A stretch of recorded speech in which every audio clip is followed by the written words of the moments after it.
Jamieson.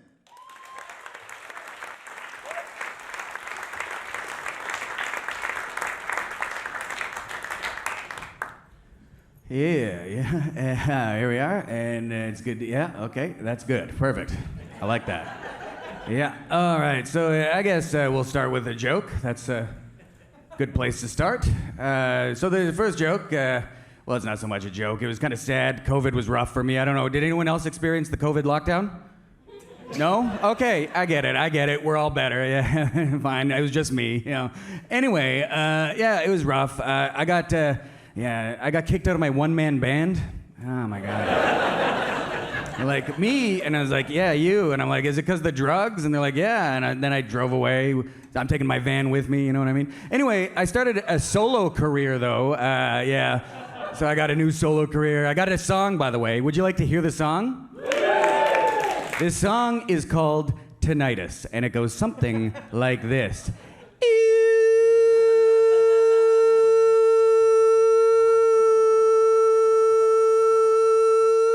Second verse, same as the first. Anyway, it goes on for like 45 minutes, right? Some of you are like, that's not a good song, right? But trust me, tonight when you're trying to fall asleep, earworm, you know.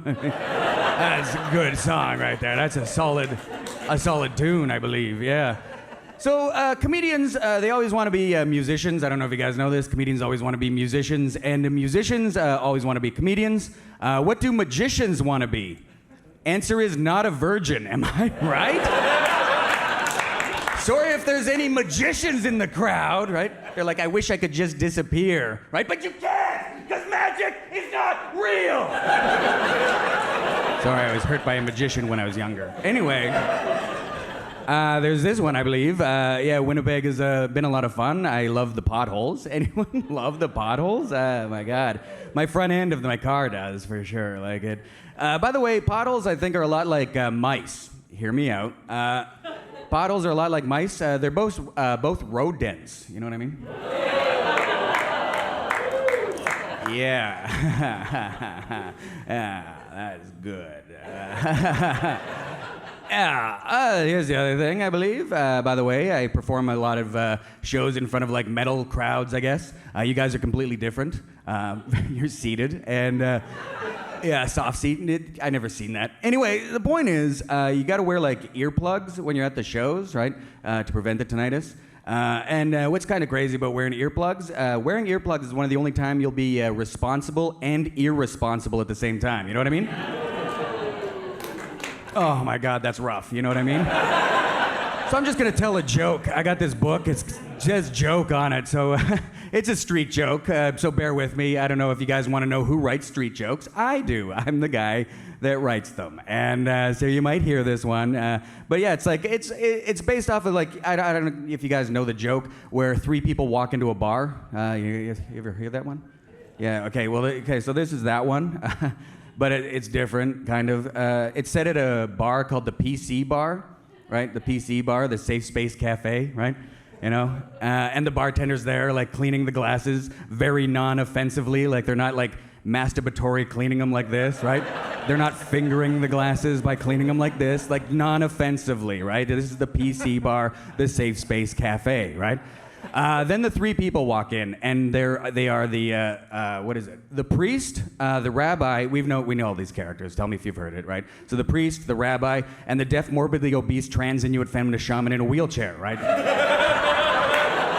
We've heard this, right? So the bartender sees who comes in, and he's like, "Whoa, stop right there!" Of course, the deaf, morbidly obese, trans Inuit feminist shaman in a wheelchair continues to roll in because I don't know if you're paying attention, but they're deaf.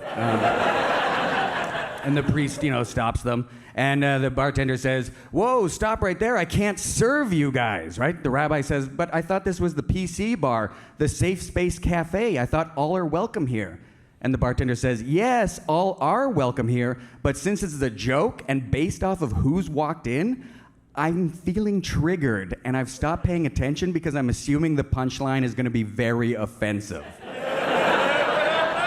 The deaf, morbidly obese, trans Inuit feminist shaman in a wheelchair says, "No, trust us, this is a safe joke."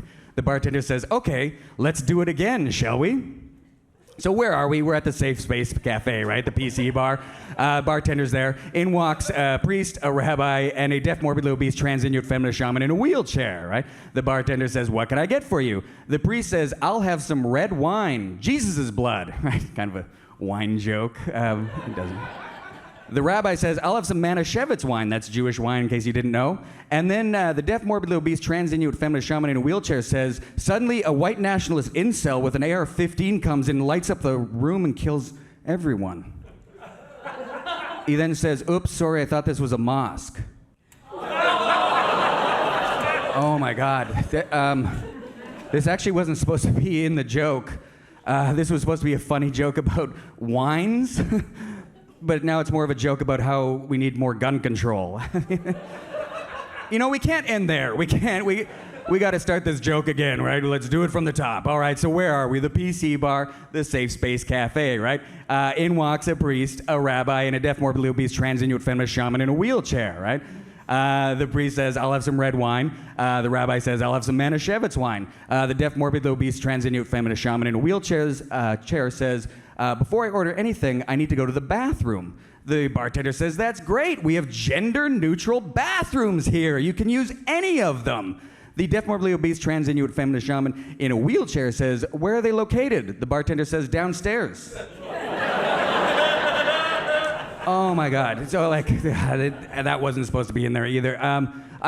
This was a joke that was more about pointing out hypocrisy, because a lot of safe space cafes and PC bars, they say they're all inclusive, but their bathrooms are downstairs. You know what I mean? Hypocrisy is funny, but in a sad, funny way. So we can't end there. You know what I mean? Let's do it again from the top, shall we? So here we are at the PC bar, the Safe Space Cafe. We've been here 1,000 times. We know the location, all right? Get to the joke.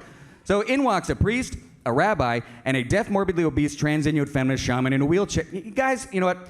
I'm tired of saying deaf, morbidly obese, trans Inuit feminist shaman in a wheelchair. Let's just give him a name so it's shorter. Let's just Mitch. Call him Mitch, you know? And by the way, if you're forgetting who Mitch is the deaf, morbidly obese, trans Inuit feminist shaman in a wheelchair. Okay.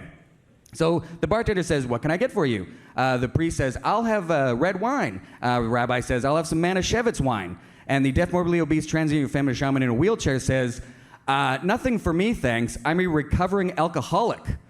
How do you think I got into this wheelchair? I was drinking and driving one night, and I veered off the road when I passed out, and I careened into a van, killing an entire family going camping that weekend." So this joke isn't supposed to be that funny, I guess. It's more of a joke about how sometimes people feel sorry for all marginalized people.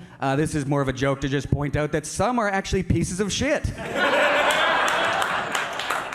So anyway, in comedy, there's a thing about called like trimming the fat to make the joke the most concise thing ever, right? So like, you trim the fat, make it more concise. I don't know if you guys noticed, but I left all the fat in that joke.